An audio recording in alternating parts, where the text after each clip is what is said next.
வணக்கம். செய்திகளும் நிஜங்களும் நிகழ்ச்சியின் வாயிலாக இன்று செய்திகளை பார்ப்போம். அதாவது பாத்தீங்கன்னா மீண்டும் மீண்டும் இவங்க வந்து அந்த மொழி கொள்கையை வைத்து வந்து இவங்க அரசியல் பண்ணுவதை வந்து விட மாட்டாங்க போல. நேத்துக்கு வந்து பாத்தீங்கன்னா வந்து மொழிப்போர் தொடரும் அப்படின்னு சொல்லி வந்து திமுக கூட்டணி கட்சிகள் வந்து அந்த போராட்டம் நடத்தினாங்கல்ல, அதுல வந்து இவங்க அறிவிச்சிருக்கிறாங்க வந்து மொழிப்போர் தொடரும் அப்படின்னு சொல்லி, மொழிப்போரை சந்திக்க தயாராக இருங்கள், இன்னொரு மொழிப்போரை வந்து நீங்க சந்திக்க வைத்து விடுவீர்கள் போல அப்படின்னு சொல்லி வந்து கூட்டணி கட்சிகள் ஒரு புறம் வந்து அவங்க வந்து இது என்ன விஷயம்னு கேட்டீங்கன்னா, வரலாற்றை திசை திருப்புறது தான் இந்த முயற்சி. பொதுவா வந்து இந்தி போராட்டத்தை பொறுத்த வரைக்கும் திமுகவுக்கு அதுக்கு எந்த சம்பந்தமும் இல்லைன்றது நிறைய வந்து பதிவுகள்லாம் போட்டாங்க. நிறைய அது கருத்துக்கள்லாம் சமூக வலைதளங்கள்ல வந்து நிறைய போயிட்டு இருக்கு. அதாவது என்னன்னா வந்து இந்தி திணிப்பு, ஆனா வந்து இப்ப வந்து அவங்களுக்கு அரசியல் தேவைப்படுது. அவங்களுடைய மாநில திமுக இப்ப நம்ம வந்து பேசுறது மாநில அரசு மொழிப்போர் அவங்கதான் அறிவிச்சிருக்காங்க. மொழிப்போரை சந்திக்க தயார்னு சொல்லி இருக்கிறது. திமுக கூட்டணி கட்சிகள் கூட்டு போராட்டத்தில் அறிவிச்சிருக்காங்க. சரி, எதற்காகனாக்கா இப்ப அவங்க கிட்ட வந்து வருகின்ற 2026 தேர்தலை சந்திக்கிறதுக்கு அவங்க கிட்ட ஒரு விஷயமும் கிடையாது. ஏன்னா இந்த 4 ஆண்டு கால ஆட்சியில திமுக வந்து குறிப்பிட்ட மாதிரி திமுக தேர்தல் வாக்குறுதி ஆகட்டும் ஏதாவட்டும் குறிப்பிடும்படியான எந்த ஒரு விஷயத்தையும் திட்டத்தையும் அவங்க செயல்படுத்தல. இதனுடைய விளைவு என்னன்னா, குறிப்பா உதாரணமா இருந்தா நீங்க சொல்ற விஷயத்தை தான் வந்து பல்வேறு அரசியல் எதிர்கட்சிகள் வந்து என்ன சொல்றாங்க அப்படின்னா, நீங்க தேர்தல் வாக்குறுதிகள் 500க்கும் மேற்பட்ட தேர்தல் வாக்குறுதிகள் கொடுத்தீங்க, ஆனா நீங்க செயல்படுத்தல அப்படின்னு நீங்க வந்து எதிர்கட்சிகள் குற்றம் சாட்டினா கூட வந்து இவங்க இந்த ஆண்டு மும்மொழி கொள்கை திட்டத்தை நீங்க ஏற்றுக்கொள்ளா நாங்க அதுக்கான நிதி கொடுக்க மாட்டோம்னு சொன்னதால இதை ஒரு காரணமா வச்சுக்கிட்டு இவங்க அதை வச்சு ஒரு களம் அமைச்சு அரசியலை முன்னெடுக்கலான்றதா திமுகவினுடைய வியூகம். தேர்தல் ஒரு வருட காலம் இருக்குது, அதுக்காக வந்து அந்த இந்த இதை வந்து மும்மொழி கொள்கை அந்த தேர்தல் காலத்துல பயன்படுத்தலாம் அப்படின்னு சொல்லி இது ஒரு நல்ல ஒரு வாக்கு சேகரிப்பதற்கோ இல்ல பழைய அதாவது ஆட்சியில இருந்த அவலங்கள் பலவீனங்கள் இதெல்லாம் மறைப்பதற்கு இந்த மும்மொழி கொள்கை திட்டத்துக்கு எதிரான ஒரு போராட்டம் பெரிய உதவியா இருக்குன்னு சொல்லி ஆளும் திமுக எதிர்பார்க்கிறது. அது அந்த கூட்டணி கட்சிகளும் அதற்கு ஒத்துழைக்கின்றன, ஓதுகின்றன. அவங்க என்ன சொல்றாங்க, மத்தியில் ஆளுகின்ற பாஜக எப்படி வந்து மத உணர்வுகளை தூண்டி வந்து மத உணர்வுகளை வந்து மேம்படுத்தி வந்து வாக்குகளை வந்து பறிக்கின்றார்களோ அப்படின்னு சொல்லி ஒரு குற்றச்சாட்டு வைக்கிறாங்களோ, அதே மாதிரி திமுக வந்து மொழி உணர்வு மறுபடியும் வந்து கொண்டு வந்து வாக்குகளை வந்து கைப்பற்ற திட்டத்தை தான் வைக்கிறாங்க அப்படின்னு நீங்க சொல்ல வரீங்க. குறிப்பா அதை சொல்ல வரீங்க. ஆமா, இங்க தமிழ்நாட்டை பொறுத்த வரைக்கும் தமிழ் மொழி பேர்ல இருக்கக்கூடிய அந்த பற்றுதல் வந்து இனம் என்றால் என்னன்றது புரிந்து கொள்ளக்கூடிய அந்த இது தெளிவு கிடையாது. மொழிக்காக உடனே களமிறங்கக்கூடிய இந்த மக்கள் மற்ற விஷயங்களை அரசியல முன்னெடுப்பை பொறுத்த வரைக்கும் சற்று பின்தங்கிய நிலையில் தான் இருக்கிறாங்க. அது வந்து இந்த தொடர்ந்து 67 இருந்து இந்த ஆளும் திராவிட இயக்கங்களுக்கு அது ஒரு சாதகமாக போயிட்டு இருக்கு. இதான் யதார்த்தமான உண்மை. பாத்தீங்கன்னா இந்த ஹிந்தி எதிர்ப்பு போராட்டத்துல வந்து நேற்று கலந்துகிட்டு பேசின ஒரு துணை முதலமைச்சர் என்ன சொல்றாரு அப்படின்னு பாத்தீங்கன்னா, அதாவது என்னன்னா, நீங்க வந்து ஹிந்தி எதிர்ப்பு போராட்டம் மும்மொழி கொள்கை தான் அதனோட பொருள். அதாவது என்னன்னா வந்து எங்கேயும் நாங்க ஹிந்தி திணிக்கலன்னு சொல்லி அவங்க ஒரு தரப்பு சொன்னாலும் கூட இவங்க வந்து நீங்க ஹிந்தி திணிக்கிறீங்க அப்படின்னு சொல்லி என்ன சொல்றாரு. அதுல வந்து துணை முதலமைச்சர் உதயநிதி ஸ்டாலின் வந்து, நீங்க இப்படிதான் பண்ணீங்க, ஹிந்தி திணிப்பு மிரட்டலுக்கெல்லாம் நாங்க அடிபணிய மாட்டோம், அது கனவிலும் நடக்காது, ஹிந்தியை பிடித்தால் தாய்மொழியான தமிழ் மழுங்கி விடும் அப்படின்னு சொல்லி இது பண்ணிட்டு, ராஜஸ்தான் மாநில மக்களின் தாய்மொழியான ராஜஸ்தானி, பீகார் மக்களின் தாய்மொழியான பீகாரி, ஊபியின் தாய்மொழியான போஜ்புரி ஆகியவற்றை ஹிந்தி மொழி விழுங்கி விட்டது. இவங்க சொந்தமா ஸ்கூல் ஒண்ணு வேலை செய்யல நடத்துறாங்களா, அந்த ஸ்கூல்ல வந்து அந்த பள்ளி வளாகத்துக்குள்ள தமிழ் பேசினாலே அபராதம் விதிக்கிறதா தகவல் வருது. அதோட இல்ல, அம்மா அப்பா அப்படின்னு சொன்னா கூட வந்து இவரு அப்ப முதலமைச்சர் சொல்றாரு, என்ன எல்லாரும் அப்பா அப்படின்னு சொல்றது ரொம்ப பெருமையா இருக்குன்னு. அந்த பள்ளிக்கூடத்துல போய் நீங்க அம்மா அப்பா அப்படின்னு சொன்னீங்கன்னா அவ்வளவு. அரசு பள்ளியில மட்டும்தான் அது வந்து நீங்க அம்மா அப்பா சொல்லுவீங்க. அதுவே நீங்க நடத்துற பள்ளிக்குள்ள போய் அங்க மும்மொழி கொள்கை தான், எங்க அங்க மும்மொழி கொள்கை தான், மும்மொழி கொள்கையில அங்க 4 மொழி கொள்கை, 5 மொழி கொள்கை கூட வைக்கிறது தப்பு இல்ல. அது எப்படியா சொல்லிட்டு போறாங்க அவங்க மக்கள் கேட்டுக்கிட்டு இருக்காங்க. அது சட்டம் ஊருக்கு, அவங்களுக்கு கிடையாது. அவங்க பேசுறது எல்லாமே ஊருக்காகவும் வாக்குகளுக்காகவும் தான். அது அவங்களுக்கு பொருந்தாது இல்ல. அப்படி சொன்னீங்கன்னா இததான் வந்து அவர் என்ன சொல்றாருன்னா, அண்ணாமலை அவர்கள் என்ன சொல்றாரு நேத்திக்கு வந்து என்ன சொல்றாருன்னா, ஏங்க நான் வந்து கடந்த 2 நாளா அவர் அதுதான் அறிக்கை வெளியிட்டு இருக்காரு. ஊரா வீட்டுக்கு ஒரு பிள்ளைங்களுக்கு ஒரு நியாயம், உன் வீட்டு பிள்ளைக்கு ஒரு நியாயமா? திமுக தலைவர்கள்ல இருந்து கவுன்சிலர்கள்ல இருந்து எல்லாருமே வந்து நீங்க வந்து எல்லா மொழியும் மும்மொழியில படிப்பீங்க, அரசு பள்ளியில இருக்கிற மாணவர்கள் வந்து படிக்க கூடாதா, ஏன் வந்து அதை தடுக்கிறீங்க அப்படின்னு சொல்லிட்டு இது பண்ணா நீங்க ஹிந்தியை திணிக்கிறீங்க. அதனாலதான் அதே நேரத்துல இப்ப வந்து 22 மொழியை வந்து நீங்க படிக்காத மும்மொழி கொள்கை திட்டத்துல சேர்த்திருக்கீங்க. சரிங்க. தமிழ்நாட்டுல ஏதோ ஒரு பள்ளியில நான் பெங்காலி படிக்கிறேன், நான் மராத்தி படிக்கிறேன் அப்படின்னா ஆசிரியர்கள் இருக்காங்களா? இல்ல 10 மாணவர்கள் படிக்கிறாங்க அப்படின்னா அந்த 10 மாணவர்களும் ஒவ்வொரு மொழியை தேர்ந்தெடுத்து அதை நீங்க கேள்வி கேட்டால் தவறு இல்ல. அதை விட்டுட்டு மொத்தமாவே வந்து எந்த நீங்க வந்து ஆங்கிலம் அப்படிங்கும்போது ஹிந்திக்கு வந்து ஹிந்தி பிரச்சார சபா அது இதுன்னு வந்து ஹிந்திய பரவலா கடந்த காங்கிரஸ் ஆட்சியில ஆகட்டும் இவங்களாவட்டும் வளர்த்துட்டு இருக்காங்க. 2 பேருமே காங்கிரஸா இருக்கட்டும் பாரதிய ஜனதா, இன்னைக்கு நீங்க உங்க கூட்டணி கட்சியில இருக்கிறவங்களே வந்து ஹிந்தி பிரச்சார சபாவெல்லாம் கொண்டு வந்து ஹிந்தி இது பண்ணவங்க தான். இன்னைக்கு ஆட்சியில இல்லாதனால அவங்க வந்து சொல்றாங்க நாளைக்கு அவர்கள் மீண்டும் ஒருவேளை மறுபடியும் மத்தியில் ஆட்சி வந்தால் அவர்கள் மத்திய அரசு இந்த விஷயத்துல மத்திய அரசு மேம்போக்கா தான் செயல்படுது. இதை அமல்படுத்தும் போது வரக்கூடிய பிரச்சனைகளுக்கு தீர்வு காணாமலேயே இதை செயல்படுத்தணும்ன்றதும் தவறு. உள்ளபடியே நல்ல விஷயம். ஏன் அப்படின்னா மத்திய அரசு தீர்வு சொல்லணும். என்ன அப்படின்னு பாத்தீங்கன்னா மும்மொழிக்கு வந்து ஹிந்தி தான் ஆசிரியர்களை போட்டுருவேன். ஆமா, வேற மொழியில மும்மொழிக்கு ஹிந்தி தான் படிச்சாகணும், ஆசிரியர் அதுக்கு தான் இருக்கிறாங்க அப்படின்ற மாதிரி நீங்க திணிப்பீங்க. இது ஒரு நாசுக்கான தந்திரம் தான். இல்லங்க, அதாங்க எதிர்காலத்துல இந்த மாதிரியான கேள்விகள் வந்துடக்கூடாது, இந்த மாதிரியான சூழ்நிலை வந்துடக்கூடாது அப்படின்னு பொதுவாக மக்கள் மத்தியில் இந்த விளக்கங்கள் எல்லாம் தரணும். ஏன்னா இப்ப வந்து நண்பருக்கு வந்த சந்தேகம் மாதிரி வந்து எளிய மக்களுக்கு நாளைக்கு வந்து அந்த கேள்விகள் கேட்டா அதுக்கான விளக்கத்தை தரணும் அப்படிங்கறதான் கேட்கிறாங்க. ஏன்னா ஒரு அரசு பள்ளியில வந்து ஒரு 100 மாணவர்கள் படித்தாங்கன்னா அந்த 100 மாணவர்கள்ல வந்து விகிதாச்சார சராசரி வந்து 10 மாணவர்கள் ஒரு மொழியை 10 அந்த மாதிரி 100 மாணவர்களும் வந்து ஒரு 10 மொழியை தேர்ந்தெடுத்தாங்கன்னா அந்த 10 மொழிக்கான ஆசிரியர்கள் எங்க இருந்து நீங்க இது பண்ணுவீங்க? இந்த மாதிரியான கேள்விகளை எல்லாம் முதல்ல அந்த பிரச்சனைகளுக்கு தீர்வு காணணும். அதுதான் சொல்லுவாங்க. அதே போல வட இந்தியாவிலேயும் அதே நேரத்துல இவங்க மொழிகளுக்கு முக்கியத்துவம் கொடுத்து கம்பல்சரி அதுக்கும் ஆசிரியர்கள் அவங்க விருப்ப மொழி அவங்க விருப்பம் ஆசிரியர் அதுக்குண்டான ஆசிரியர்களை நியமிக்கணும். ஆமா, என்ன அப்படின்னா வந்து அவங்க தமிழ் படிக்க போறாங்கன்னா தமிழுக்கு ஆசிரியர் நியமிங்க, மராத்தி படிக்க அதே போல கன்னடா படிக்கிறாங்கன்னா கன்னடத்துக்கு ஆசிரியர் நியமிங்க. நீங்க மும்மொழி கொள்கை கொண்டு வரதுல எந்த கருத்து வேறுபாடும் கிடையாது. முதல்ல அதற்கு உண்டான ஏற்பாடுகள் என்ன, அந்த மாணவர்கள் படிப்பதற்கு உண்டான வசதி என்ன, புத்தகங்கள் இருக்கா, அதுக்கு என்னென்ன பாடத்திட்டங்கள் வச்சிருக்கிறீங்க? மும்மொழி இல்லைங்க, நீங்க சொன்ன மாதிரி 4 மொழிகள் கூட படிக்கலாம், 5 மொழிகள் திறனை பொறுத்து, மாணவர்களின் திறனை பொறுத்து, அவங்க தேவையை பொறுத்து அப்படின்னு ஏஐ தொழில்நுட்பம் அதுக்கான சூழ்நிலை அத்தனை மொழிகளும் அவங்க விருப்பப்பட்ட மொழியை படிக்கட்டும், அதுக்கு உண்டான வசதி வேணும், அவ்வளவுதான். ஆமா, என்ன கொண்டு வரீங்க மத்திய அரசு தெளிவா விளக்கமா சொல்லணும். அதை வந்து மாநில அரசு அதற்கு நீங்கள் என்ன எதிர்வினை அதை மாநில அரசு அரசியலாக்கி ஆதாயம் தர்றதை நிறுத்தணும் தவறு. ஆமா, நீங்க இது வரைக்கும் தமிழுக்காக திமுகவோ மற்றவங்களோ ஒண்ணும் செய்யல.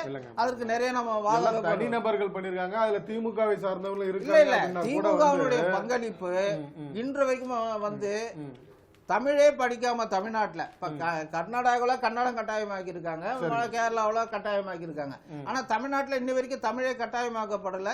அவங்க வந்து தமிழே படிக்காம முதுநிலை ஆராய்ச்சி படிப்பு வரைக்கும் படிக்கக்கூடிய இது இங்க தமிழ்நாட்டுல இருக்கு. இது இருக்கு. இது வந்து இவங்க தமிழுக்காக நான் பண்ணிட்டேன், தமிழுக்காக உயிரை கொடுப்பத இதெல்லாம் திமுக சொல்றது பொருந்தாத வாதம். நீங்க சொல்றதுதான் வந்து நேத்திக்கு வந்து பாஜக தலைவர் அண்ணாமலை என்ன சொன்னார்னா வந்து நீங்க சமச்சீர் கல்வி திட்டம் கொண்டு வந்தீங்க, உள்ளபடியே வரவேற்கப்பட வேண்டிய திட்டம் தான், இல்லன்னா சொல்லல. மாணவர்களுக்கு எளிதா வந்து புகுதுற மாதிரி வந்து மாணவர்கள் மனதில் வந்து எளிதா புகுற மாதிரி சமச்சீர் கல்வி திட்டம் இதெல்லாம் கொண்டு வந்தீங்க. ஆனா அந்த சமச்சீர் கல்வி திட்டத்துல நீங்க தமிழை கட்டாயமாக்குனீங்களா அப்படின்னு வந்து ஒரு கேள்வி, அதுக்கு பதில் சொல்லணும். அதுக்கு மாநில அரசு பதில் சொல்லணும். கண்டிப்பா அதுதான் வந்து நம்ம கண்டிப்பா சொல்லணும். நீங்க உங்களுக்கு வேண்டப்பட்ட விஷயங்களை வந்து ஏற்றுக்கொண்டு வேண்டப்படாத விஷயங்களை அப்படியே எள்ளி வந்து நகையாடிட்டு புறந்தள்ளி போறது இருக்கக்கூடாது. கேட்கின்ற கேள்விகள் சரியா இருந்தா அதுக்கு பதில் சொல்ல வேண்டிய கடமை மாநிலத்துக்கு இருக்கு. மாநில அவருக்கு கேள்வி சரியான கேள்வி அப்படின்னு தான் மக்கள் பாக்குறாங்க. பொறுப்புல இருக்கிற எல்லாருக்கும் இருக்கு. இல்ல அதான் சொல்ல வேண்டிய கேள்வி வந்து சரியான கேள்வி அப்படின்னு மக்கள் நீங்க சமைச்சீர்கள் கொண்டு வந்தீங்க, நாங்க வரவே இருக்கிறோம். அடுத்ததா வந்து பாத்தீங்கன்னா தமிழக பட்ஜெட் வந்து மார்ச் 14ஆம் தேதி தாக்கல். சட்ட இப்ப 2வது செஷன் கூடுது. ஆமா, நான் மறுநாள் வந்து வேளாண் பட்ஜெட் தாக்கல் பண்றாங்க. சரி, இது திமுக ஆட்சியினுடைய கடைசி பட்ஜெட். ஏன்னா அடுத்த ஆண்டு தேர்தல் நடக்குது. அடுத்த பிப்ரவரி மாதம் அவங்க இடைக்கால பட்ஜெட் தான் தாக்கல் பண்ணுவாங்க. இடைக்கால பட்ஜெட்ல பெருசா எதுவும் அறிவிப்புகள் இருக்காது, பண்ண முடியாது. நிதிநிலை பட்ஜெட்ல தான் அவங்க இதுல வந்து நிறைய திட்டங்கள் அறிவிப்புகளா இல்லாத செயல்படுத்தக்கூடிய திட்டங்கள், சாத்தியமான திட்டங்கள் அறிவித்தால் அது மக்களுக்கு பயனுள்ளதா இருக்கும். அப்படின்னாங்க நிறைய வாக்குறுதிகள்ல வந்து விடுபட்டு போயிருக்குன்னு சொல்றோம்ல. ஆமா, அது சம்பந்தமாவும் சில அறிக்கைகள் இருக்கும் அப்படின்னு. அதே மாதிரி பாத்தீங்கன்னா அந்த விடுபட்ட மகளிர் உரிமை தொகை இருக்குல்ல, அது சம்பந்தமா வந்து பட்ஜெட்ல இடம்பெறும் அப்படின்னு சொல்லி வந்து பொதுவானவர்கள் வந்து சமூக வலைதளங்கள்ல செய்திகள் வெளியிட்டு இருக்கிறது நம்ம பார்த்துட்டு இருக்கோம். நிறைய வந்து அறிவிப்புகள் வந்துகிட்டு இருக்கோம் தமிழக அரசின் சார்பில் அப்படின்னு சொல்லி. அதை ஒட்டி என்ன அப்படின்னா வந்து நிதியமைச்சர் வந்து தங்கம் தென்னரசு வந்து என்ன இது பண்றாங்க, நேற்று வந்து பல்வேறு துறை சார்ந்த வந்து அதிகாரிகள் அமைப்பினர்கள்லாம் வந்து நேற்று வந்து ஆலோசனை நடத்தி என்ன பண்ணலாம், பட்ஜெட்டுக்கு என்ன பண்ணலாம், ஏது பண்ணலாம் அப்படின்னு சொல்லும்போது தான் இந்த மாதிரியான பல விஷயங்கள்லாம் அவங்க வந்து ஆலோசனை பண்ணியிருக்கிறதா தகவல் வந்திருக்குங்க. அதனால வந்து பாத்தீங்கன்னா பட்ஜெட்ல வரும் வந்து மார்ச் 14ஆம் தேதி அந்த பட்ஜெட்ல வந்து அறிவிப்புகள் ஏதாவது எதிர்பார்க்க நிறைய அறிவிப்புகள் வரும்.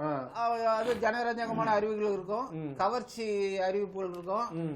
வழக்கமா அது ஓட்டு சேகரிப்பதற்கான நிறைய அம்சங்கள் இடம்பெறும்ன்றதுதான் அரசியல் விமர்சலுடைய கருத்து. ஆனா மக்களுடைய எதிர்பார்ப்பு எப்படி இருக்குன்னா, இந்த பட்ஜெட்ல குறிப்பா எடுத்தீங்கன்னா பழைய ஓய்வூதிய திட்டம், அப்புறம் வந்து இந்த போக்குவரத்து தொழிலாளர்களுடைய நிலுவைத் தொகை, இந்த மாதிரி பிரச்சனைகள்லாம் தீர்வு கிடைக்கும். வேளாண் கடன் விஷயத்துல ஏதாவது அறிவிப்புகள் இருக்கும். அப்படிலாம் மக்கள் அந்த துறையில சார்ந்த வணிகர்கள் இவங்கெல்லாம் எதிர்பார்ப்பா இருக்கு. பொறுத்து இருந்தா பாக்கலாம். அப்படி நீங்க சொன்னீங்கன்னாங்க, நீங்க வந்து வேளாண் பட்ஜெட் அப்படின்னு சொன்ன உடனே வந்து நேற்றுக்கு பாத்தீங்க அப்படின்னா வந்து பெஞ்சல் புயலால் பாதிக்கப்பட்ட 18 மாவட்ட விவசாயிகளுக்கு 500 கோடி நிவாரணம் ஒரு நாளில் வந்து அவங்களுடைய வங்கி கணக்கில் வந்து இல்லைங்க 500 கோடி தான் வந்து 498 கோடி அந்த ஓரிரு நாளில் வந்து அவர்களுடைய வங்கி கணக்கில் செலுத்த வந்து நடவடிக்கை எடுக்கப்படும் அப்படின்னு சொல்லி வந்து நேற்று இது காலம் கடந்தது. ஆமா, இது காலம் கடந்த. ஏன் அப்படின்னா வந்துங்க அதோட இல்ல, இப்ப வந்து டிசம்பர்ல வந்து நவம்பர் டிசம்பர்ல வந்ததுங்க. அதுல பாத்தீங்கன்னா கிட்டத்தட்ட வந்து கடலூர், விழுப்புரம், மயிலாடுதுறை, கிருஷ்ணகிரி, தருமபுரி, கள்ளக்குறிச்சி இது போன்ற வந்து ஒரு 18 மாவட்டங்கள் வந்து அந்த மக்கள் வந்து கடும் இன்னலுக்கு ஆளானாங்க. அவங்களுடைய வாழ்வாதாரங்கள் பாதிக்கப்பட்டது. நீங்க பார்த்திருப்பீங்க செய்திகள்லாம் வந்து சாலைகளில் தண்ணீர் ஓடியது, அவங்க வீடுகளில் தண்ணீர் மூழ்கியது, அவங்களுடைய வாகனங்கள் அடித்து செல்லப்பட்டது, அவங்களுடைய வந்து கால்நடைகள் வந்து அவங்க வாழ்வாதாரத்தின் அடிப்படையான கால்நடைகள் வந்து தண்ணீர் அடித்து செல்லப்பட்டது. இதெல்லாம் வந்து அவங்க பயிரிட்டதும் வந்து நிறைய வந்து பாதிக்கப்பட்டது. அதுக்குதான் வந்து மக்கள் கோரிக்கை வச்சாங்க. அதற்கு உண்டான நிவாரணம் வந்து கம்மி, ரொம்ப கம்மி. அறிவிச்சிருக்கிற தொகையை கம்மி, அதுவும் காலம் கடந்து ஒரு வேளாண் தொழில இருக்கிறவங்களுக்கு ஒரு ரூபாயா இருந்தா கூட காலத்துல கிடைச்சாதான் அவங்களுக்கு முழு பயன் கிடைக்கும், ஓரளவாத பயன் கிடைக்கும்.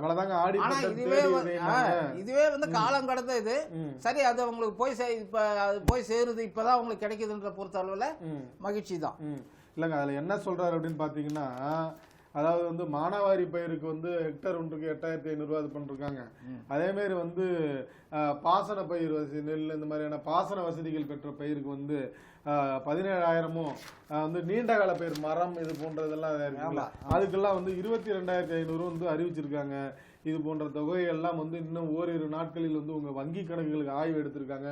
அதுல யார் யார் என்ன அப்படின்னு சொல்லி வந்து அவங்களுக்கு வந்து அறிவிக்கப்படும், வந்து நேரடி வரவு வைக்கப்படும் அப்படின்னு சொல்லி வந்து நேற்றுக்கு முதலமைச்சர் வந்து ஒரு செய்தி குறிப்பு வெளியிட்டிருக்காங்க. முதலமைச்சர் சொல்றேனே, நீங்க அறிவிங்க எல்லாமே வந்து இப்ப வந்து தேர்தல் நெருங்க அத கொள்கை ரீதியா சில திட்டங்களை அரசியல் கட்சிகளும் எல்லாம் வந்து நாங்க கொள்கை ரீதியா, ஏன்னா இந்த இப்ப புதுசா ஒரு திட்டத்தை அறிவிச்சு அதுக்கு நாங்க கொள்கை ரீதியா நாங்க ஏத்துக்கிறோன்றது வேறு. சரிங்க. அந்த தேர்தல் நேரத்துக்கு ஏற்கனவே கொடுத்த வாக்குறுதியை நாங்க கொள்கை அளவுல ஏத்துக்கிறோம், இல்ல இதை செயல்படுத்தப்படும் நீங்க தேர்தல் நேரத்துல சொல்றதுன்றது அது வாக்கு அறுவடை அரசியல் தான். எல்லாருமே அதாங்க பண்ணுவாங்க. இவங்க மட்டும் ஏதோ இப்ப வந்து புதுசா இல்ல அதிமுக வந்து ஆட்சியில் இருந்து நீங்க வந்து இருங்க வர இல்ல நீங்க தேர்தல் வாக்குறுதி கொடுக்கறதே எதுக்குன்னா வாக்கு அறுவடை தான். ஆமா, வாக்கு அறுவடை தான். வாக்குகள் ஆனா நீங்க ஆட்சிக்கு வந்த பிற்பாடு அதை நிறைவேற்றாமலேயே தள்ளிக்கிட்டு வந்து ஆட்சி முடிகிற நேரத்துல நீங்க அறிவிக்கிறீங்கன்னாக்கா அது செயல்படுத்துறதுக்கான இல்ல, அது ஒரு தந்திரம் தானே, அப்படிதான் சொல்லணும். வாக்கு பெறுவதற்கான தந்திரம். இன்னொரு தந்திரத்தை நீங்க ஒரு முறை ஏமாத்துறீங்க, மறுபடியும் அதையே சொல்லி ஏமாத்துறீங்க. அப்படி பாத்தீங்கன்னா இங்க வந்து நேற்று முன்தினம் வந்து ரொம்ப மிக தந்திரமாக வந்து புதிய தலைமை தேர்தல் ஆணையரை வந்து நியமனம் பண்ணிட்டாங்க நள்ளிரவில் வந்து அப்படின்னு சொல்லி வந்து எதிர்கட்சி தலைவர். என்ன ஒரு விஷயம் கேட்டீங்கன்னா, ஏற்கனவே இருந்த நடைமுறை என்னன்னா, தலைமை தேர்தல் ஆணையம் என்பது தெரியும், அது ஒரு அரசியல் சாசனத்தோட தன்னாட்சி பெற்ற அமைப்பு, அரசியல் சாசனத்தோட தன்னாட்சி பெற்ற. அதுல என்ன பண்ணாங்க இந்த பாஜக கவர்மெண்ட், தேர்தல் ஆணையம் நியமிக்க குழுல பிரதமர், உச்ச நீதிமன்ற தலைமை நீதிபதி, எதிர்கட்சி தலைவர், இவ்வளவுதான் 3 பேர் தான் இருந்தாங்க. இவங்க புதுசா ஒரு சட்டத்தை கொண்டு வந்து உச்ச நீதிமன்ற தலைமை நீதியை நீக்கிட்டு ஒரு மத்திய அமைச்சர் இருந்தா போதுன்ற மாதிரி இவங்க கொண்டு வந்துட்டாங்க. அப்போ அங்க இருக்கிறது பெரும்பாலும் 3 பேர்ல பெரும்பான்மையா ஆளுங்கட்சி தான். பிரதமர், மத்திய அமைச்சர், எதிர்கட்சி தலைவர். அப்ப எதிர்கட்சி தலைவர் நீதிபதிகளை மட்டும் எதிர்கட்சி தலைவரை அவருடைய கருத்து அங்க எடுப்படாது. 2 பேரும் எடுக்கிறதா முடிவு அப்படின்ற தேர்தல் ஆணையத்துல தனக்கு சாதகமான தனக்கு விசுவாசமான ஆட்களை நியமிப்பதற்கான ஏற்பாடுன்றது ஒரு சின்ன குழந்தைக்கு கூட தெரியும். ஏன்னா நீங்க 3வது இப்ப ஆளுங்கட்சி அரசியல் ரீதியான 2 பேரு, நீதித்துறையை சார்ந்த ஒருவர், அது நடுநிலையா மக்கள்கிட்ட நம்பிக்கை ஏற்படுத்துறதுக்கு தான் அந்த ஏற்பாடு. இப்ப அப்படி இருக்கிறச்ச இன்னைக்கு அந்த வழக்கு வர்றது விசாரணைக்கு வர நிலையில நீங்க அடிதபுரத அடிபுரின்னு சொல்லிக்கிட்டு நள்ளிரவுல தேர்தல் ஆணையரை நியமிக்க வேண்டிய அவசியம் என்ன இருக்கு? அவசியமே கிடையாது. இந்த போன்ற நடவடிக்கைகள் தான் ஜனநாயகத்தின் மீதான நம்பிக்கையை சீர்குலைக்கின்ற செயல். இதுக்கு மேல இது எதுவுமே சொல்லலங்க. இதுதாங்க வந்து அவர் என்ன எதிர்கட்சி தலைவர் என்ன சொன்னா, இது வந்து என்ன அதுல வழக்கு இருக்கு, உச்ச நீதிமன்றத்துல வழக்கு இருக்குது, வழக்கு முடிஞ்சுன்னா வழக்கு வந்து இன்னும் 1 வாரம் கழிச்சு வருதுங்க, அது வரைக்கும் இது பண்ண முடியுமா, நீங்க போறபடி கேஸ் போடுங்க, நம்ம நியமனம் பண்றதை நியமனம் பண்ணுவோம், அவருக்கு வந்தா பாத்துக்கலாம் அப்படின்னு சொல்லிக்கிற மாதிரி வந்து நேற்றுக்கு வந்து இதா இருந்ததுங்க. என்ன அப்படின்னா வந்து இவர் வந்து அந்த ஞானேஷ்குமார் வந்து என்னன்னா வந்து ராஜீவ்குமார் இருந்தாங்க இல்லைங்க, அவர் வந்து தலைமை தேர்தல் ஆணையர் இருந்தார், இவருக்கு கீழே வந்து தேர்தல் ஆணையர் இருந்தாரு. இவர் வந்து அவர் ஓய்வு பெற்ற உடனே வந்து அவர் பதவி காலம் முடிந்த உடனே இவர் வந்து புதிய தலைமை தேர்தல் ஆணையராக நியமனம் பெற்ற தலைமை நீதிபதி கூட அவர் என்ன பண்ணாருன்னு கேட்டீங்கன்னா, கடந்த நாடாளுமன்ற தேர்தலின் போது நிறைய விஷயங்கள் வந்து ஆளுங்கட்சியில வந்து வழக்கமான அத்துமீறல்கள் இருந்தது. இது சம்பந்தமா எதிர்கட்சிகள் எல்லாம் மாறி மாறி புகார் கொடுத்தாலும் சில நடவடிக்கைகளை அவர் துல்லியமாவோ உறுதியாவோ செய்யலன்ற அவர் பேர்ல ஒரு அதிருப்தி இருந்தது உண்மைதான். ஆனால் இப்ப வந்து அது வந்து இது ஆளுங்க பொதுவா எதிர்கட்சிகள் குற்றம் சாட்டுறது சகஜம் தானே அப்படின்ற ஒரு நிலை இருந்து. ஆனால் இப்பொழுது ஆளுங்கட்சி இப்ப நள்ளிரவுல இந்த தேர்தல் ஆணையரை நியமிச்சது இல்ல, இந்த அவசரத்தை அதுல காட்டி இருக்க தேவையில்லை. அது மிக மக்கள்கிட்ட ஒரு ஐயத்தை ஏற்படுத்துறது தவிர்க்க முடியாத விஷயம் தானே. அந்த வகையில பாத்தீங்கன்னா அதே மாதிரி பார்த்தீங்கன்னா நீங்கள் வந்து ஓபிஎஸ் மீது ஜெயலலிதாவிற்கு நம்பிக்கை இல்லை, ஆர்பி உதயகுமார் விமர்சனம்னு சொல்லி, ஏங்க இன்னும் 1 வருட காலத்தில் வந்து தேர்தல் வரப்போகுது, ஆனால் இவங்களுடைய அதிமுகவிற்கு அந்த வந்து உட்கட்சி பஞ்சாயத்து முடிகிற மாதிரி தெரியலைங்க. அண்மையில் வந்து செங்கோட்டையன் அவர்கள் விவகாரம் வந்து பெரிதுபடுத்தின நேரத்தில் அவர் முன்னாள் முதலமைச்சர் ஓ பன்னீர்செல்வம் செய்தியாளர்களை பார்க்கும்போது வந்து அவங்க அதிமுகவில் யார் யார் எப்படி இருந்தாங்க என்ன அப்படின்னு சொல்லி வந்து ஆர்பி உதயகுமாரை பத்தி ஒரு விமர்சனம் அதிமுக நடக்கிறது. எடப்பாடி பழனிசாமி தலைமையை அகற்றுவதற்கான ஒரு டீம், அதாவது ஒரு குழு, கிட்டத்தட்ட அவர் என்னைக்கு கட்சியில வந்து பொதுச் செயலாளர் ஆனாரோ அந்த 2 தலைமை இருந்தது இல்ல, அது இது பண்ணிட்டு தலைமை ஒருங்கிணைப்பாளர் இணை ஒருங்கிணைப்பாளர் அதை இது பண்ணிட்டு இவர் என்னைக்கு பொதுச் செயலாளர் ஆனாரோ அன்றைய தினத்திலிருந்தே எடப்பாடி பழனிசாமியை அந்த தலைமை பொறுப்புல இருந்து அகற்றுவதற்கு அங்க உள்ள ஒரு குழு வெளியிலயும் சரி உள்ளேயும் சரி வேலை செஞ்சுக்கிட்டு இருக்காங்க. ஆனால் இடைக்காலத்துல என்னன்னு கேட்டா தொண்டர்களுடைய ஆதரவு யாருக்கு இருக்கு? அந்த தொண்டர்கள் ஏன்னாக்கா யார் தலைமை அந்த கட்சிக்கு யார் பொறுப்புக்கு வரணும்ன்ற முடிவு எடுக்க அந்த இது வந்து அதிமுக தொண்டர்கள்ட்ட தான் இருக்கு. ஏற்கனவே அவங்க ஒரு தடவை அதை செஞ்சிருக்காங்க. எப்படின்னு கேட்டீங்கன்னா 89ல ஜானகி ஜெயலலிதா அணின்னு இருந்தப்ப 89 தேர்தல்ல ஜானகி அணி தோத்துட்டு பிரதான எதிர்கட்சியா ஜெயலலிதா வரும்போது ஜெயலலிதா தான் தலைமை அப்படின்னு சொல்லி அதிமுக தொண்டர்கள் ஒன்று சேர்ந்து அதிமுக ஒன்னாக்கி மறுபடியும் அந்த ரெட்டலை சின்னத்தை மீட்டது வரலாறு. இல்லங்க, அது ஒரு புறம் இருந்தா கூட மீட்டது வரலாறு. இப்ப அதே போல தொண்டர்கள் தான் வந்து கட்சி இப்ப யாரு பொதுச் செயலாளராக இருக்கணும், யார் தலைமைக்கு வரணும் என்ற முடிவு எடுக்கிற அதிகாரம் இப்ப அவங்க கிட்டதான் இருக்கு. இது வந்து பொதுக்குழுவாகட்டும் செயற்குழுவாகட்டும் இப்ப வந்து அவங்க அமைப்பு ரீதியா அதை பார்க்கின்ற போது இப்ப மாவட்டம் ஒன்றியம் இந்த மாதிரி உள்ள அமைப்புகளை பார்க்கும்போது பெரும்பாலானோருடைய ஆதரவு பெரும்பாலானோருடைய இது வந்து எடப்பாடி பழனிசாமிக்கு இருக்கிறதுன்றது மறுக்க முடியாத உண்மை. நம்ம வந்து இதை காய்த்தல் ஊத்தல் என்று சொல்றோம். நம்ம எடப்பாடி பழனிசாமிக்கோ வேற யாருக்கோ நம்ம அவரு 60 எம்எல்ஏக்கள் கையில வைத்திருக்கிறாரு. கொங்கு மண்டலத்துல வந்து அந்த மாவட்ட செயலாளர் அவர் கண்ட்ரோல்ல இருக்காங்க. தொண்டர்கள் அவரு கூட இருந்தாலும் கூட வந்து என்ன அப்படின்னா அவர்கிட்ட என்ன ஒரு இதுன்னா கட்சியில் மூத்தவர்கள் இப்ப செங்கோட்டையன் மூத்தவர்களுங்க, அவர்களுக்கே சீனியர். அவரோட பிரச்சனை எல்லாம் இவர் என்ன பண்ணிருக்கணும், ஒரு பொதுச் செயலாளரா வந்து சுமூகமா முடிவெடுத்துட்டு இருக்கணும். இந்த விவகாரத்தை இன்னும் பெரிய கொண்டு போற வேலையை தான் பண்ணிட்டு இருக்காருன்னா எல்லாரும் சொல்லிட்டு இருக்காங்க. வந்து நீங்க சொல்றதெல்லாம் சரிதான். ஏற்கனவே வந்து அவங்களுக்குள்ள பல விஷயங்கள் இத ரொம்ப இதா வேண்டாம். அவங்களுக்குள்ள பல விஷயங்கள் வெளியே தெரியாத பல பிரச்சனைகள் உள்ள நீங்க என்ன போயிட்டு இருக்கு. அதை வந்து வெளிப்படையா வந்து சமாதானப்படுத்தி ஒரு பொது தலைமைன்ற முறையில எல்லாருக்கும் பொதுவாக அப்படி இல்லை என்றாலும் அவர்கள் செய்கிற தவறுகளை வந்து தொண்டர்கிட்ட எக்ஸ்போஸ் பண்ணி அவங்க பேர்ல என்ன இதுவோ அதை செய்யணும். இது எதுவுமே இல்லாத போறதால தான் இவ்வளவு குழப்பங்களுக்கும் காரணம். அதுதான் நம்ம என்ன கேட்கறோம்னா வந்து ஒரு கட்சி தலைவர் அப்படிங்கும்போது வந்து நீங்க என்ன பண்ணணும், ஒன்று ரெண்டு விஷயங்கள் ஏதாகும் போது கூப்பிட்டு அவர்களோட ஒரு சமரச தீர்வு ஏற்படுத்தி விஷயங்களை வந்து இது பண்ண அரசியலை எதிர்காலத்தை பார்த்தீங்களா, இந்த விஷயத்திலே சுத்திட்டு இருப்பீங்களா அப்படிங்கிறதா நம்ம கேட்கறது. பாருங்க, முக்கியமான விவகாரங்கள்ல வந்து வரும்போது இந்த மாதிரியான விவகாரங்கள், அதாவது உட்கட்சி அதிமுக உட்கட்சி விவகாரங்கள் வந்து அந்த பெரிய செய்திகளை வந்து நீர்த்து போக செய்கிறது தான் வந்து மக்கள் எல்லாம் இது பண்றாங்க. நீங்க வந்து எதிர்கட்சியான அதிமுக வந்து சரியான அரசியல் செய்ய மாட்டேங்குது அப்படிங்கறது தான் வந்து பொதுமக்கள் சொல்றதையும் நம்ம சொல்ல வேண்டி இருக்குதுங்க. நீங்க வந்து உங்க விவகாரத்திலே கட்சி விவகாரத்திலே இருந்தீங்கன்னா நிச்சயமா வந்து அரசியல் உங்களால பண்ண முடியாது. மணிப்பூர் விவகாரத்துல இப்ப குடியரசுத் தலைவர் ஆட்சி அமலுக்கு வந்தாச்சு. இதுக்கு பிறகாவது அந்த புதிய அந்த மைத்தி இனத்தினரிடையே ஒரு ஒற்றுமையை ஏற்படுத்த, ஒரு சமரசத்தை உருவாக்க, ஒரு சூழல் அங்க உருவாக்கப்படணும்ன்றதான் மக்களோட எதிர்பார்ப்பா இருக்கு. அவங்களுக்கு நிறைய மன ரீதியா ரெண்டு தரப்புக்குமே காயங்கள் இருக்கு.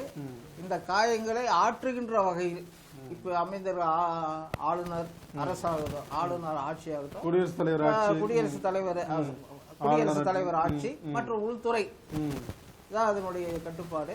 இப்ப இந்த அரசு ரெண்டு தரப்பும் சேர்ந்து அவங்களையும் அழைச்சி பேசி ஒரு இணக்கமான சூழ்நிலையை மணிப்பூரில் உருவாக்க வேண்டும் என்பதுதான் அனைவருடைய எதிர்பார்ப்பு. நீங்க அப்படி இணக்கம் அப்படின்னு சொன்னீங்கன்னா இந்த ஒரு கட்சியில வந்து இணக்கமே வராது போல. அதாவது என்ன சொல்லணும்னா வந்து கோஷ்டிகளுக்குனுக்கே பெயர் பெற்ற கட்சி காங்கிரஸ் கட்சி. அதுல வந்து இப்ப மாவட்ட தலைவரா வந்து இது மாநில தலைவரா வந்து செல்வ பெருந்தகை இருக்கிறாரா, அவருக்கு எதிராக போர்கொடி தூக்கி 25 மாவட்ட தலைவர்கள் வந்து டெல்லி செல்ல போறாங்களாங்க. ஏற்கனவே வந்து நியமனத்துல வந்து நீங்க நன்கொடை கொடுங்க அது கொடுங்க அப்படின்னு வந்து புகார் வந்தாலும் கூட வந்து காங்கிரஸ் கட்சி வரலாற்றுல இந்திரா காந்தி வந்ததுக்கு அப்புறம் பெரும்பாலான மாநிலங்களுக்கு கட்சி தேர்தல் நடத்தி, கட்சிக்குள்ள தேர்தல் நடத்தி மாநில தலைமை தேர்ந்தெடுக்கப்படுவதில்லை. அது வந்து மேல டெல்லியில இருந்தே நியமனம் பண்ணிக்கிட்டு வராங்க. அதனால இங்க என்ன ஆச்சுன்னா தொண்டர்களை வந்து சந்திக்கிறத விட மக்களை சந்திக்கிறத விட காங்கிரஸ்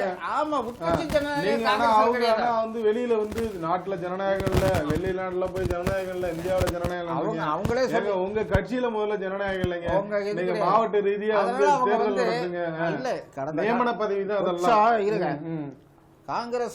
காங்கிரஸுடைய அடிப்படை சித்தாந்தம் நேரு காங்கிரஸ் கட்சி நேரு குடும்பம் அந்த இதுல முழுசா வந்ததுக்கு அப்புறம் அவங்களுடைய விசுவாசிகளை தான் கட்சிக்குள்ள வச்சிருந்தாங்களே ஒழிய அதுக்கு வந்து அதனாலதான் காங்கிரஸ் வந்து பழைய காங்கிரஸ் இந்திரா காங்கிரஸ் எல்லாம் பல விதமா பிரிந்ததுக்கெல்லாம் காரணம் கட்சியை அவங்களுடைய கண்ட்ரோலுக்கு கொண்டு போறதுக்கு பழைய ஆளுங்க இந்த மக்கள் செல்வாக்கு உள்ள ஆளுங்க இவங்க எல்லாம் பார்த்து நீக்கி தனிமைப்படுத்தினாங்க. இப்போ வந்து என்ன ஆச்சுன்னு கேட்டீங்கன்னா நேரு குடும்பத்துக்கு இல்ல காந்தி குடும்பத்துக்கு யாரு விசுவாசமோ அவங்களுக்கு மட்டும்தான் கட்சியில பொறுப்பு, கட்சியில பதவின்ற ஒரு சூழ்நிலையை கொண்டு வந்திருக்காங்க. இல்லைன்னா செல்வ பெருந்தகை வந்து பாரம்பரிய காங்கிரஸ் குடும்பத்தையே இதே சேர்ந்தவர்களாம் கிடையாது. பல கட்சிகள் பாரம்பரியம் அப்படிலாம் எதுவும் கிடையாதுங்க.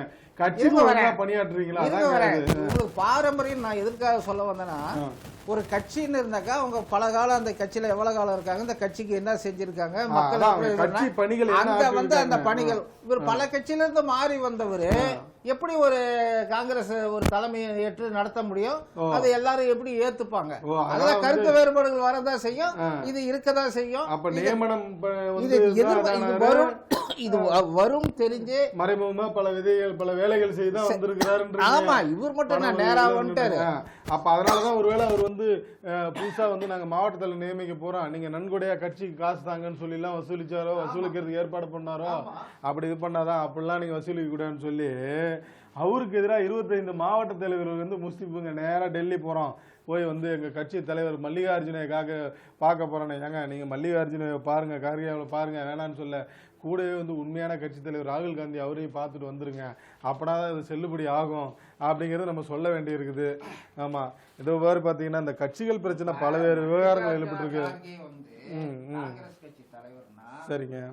அவர் பெயரளவிலான தலைவர், அதான் சொல்றேன்.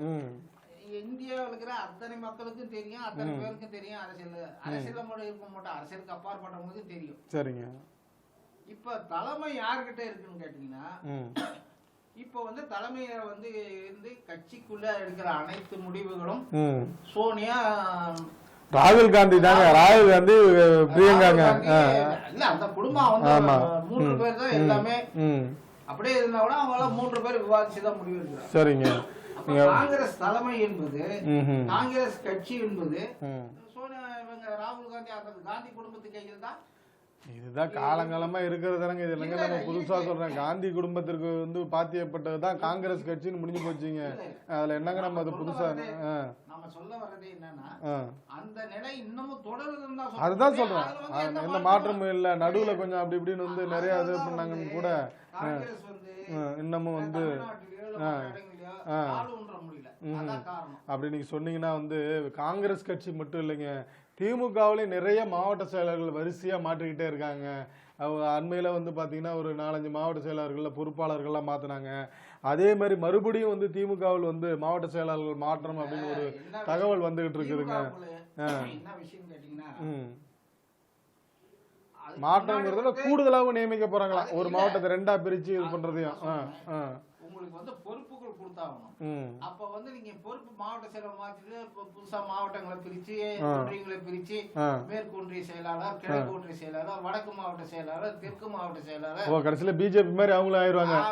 எல்லாருக்கும் கட்சியில இருக்க எல்லாருமே தலைவர்கள். உங்க கட்சிக்குள்ள பிரச்சனைகள் இருக்குன்னு அர்த்தம், அதிருப்தி வந்தாச்சுன்னு அர்த்தம். தொண்டர்களை யாரையும் சமாளிக்க, திருப்திப்படுத்த தலைமை இல்ல, மாவட்ட தலைமை இல்ல, மத்திய தலைமை இல்ல அப்படிங்கிற மாதிரியான கணக்கு. இதை வைத்துதான் இவங்க திமுக வந்து கிண்டல் பண்ணிட்டு இருப்பாங்க பாஜகவை. திமுக ஆட்சியில இருக்கிற வரைக்கும் இந்த மேலோட்டமா மேல பூசி எல்லாம் முழுகிட்டு திமுகன்றது ஒரு அமைப்பு மாதிரி எல்லாம் காட்டிக்கிட்டு கட்டுக்கோப்பா இருக்காங்க காட்டிக்கலாம். ஆட்சி அதிகாரத்தை இழந்து வரும்பொழுது அப்போ வந்து தெரியும் திமுகவினுடைய நிலைமை என்னன்னு. நிறைய வந்து இப்ப எதிர்காலத்துல நிறைய சிக்கல் வரும் அப்படின்றீங்க. சரிங்க, நல்லது. ஆளுங்கட்சி அதிகாரத்துல இருக்கிறதால இந்த அதிகாரம் சுவைக்காக வேண்டி எல்லாரும் வந்து கட்சியில இருக்காங்க நடிக்கிறாங்க. சரி, சரிங்க, நல்லது நண்பர்களே. இன்றைய செய்திகளும் நிஜங்களும் வாயிலாக நிறைய செய்திகளை பார்ப்போம். மீண்டும் நாளை சந்திப்போம். நன்றி, வணக்கம். நன்றி, வணக்கம்.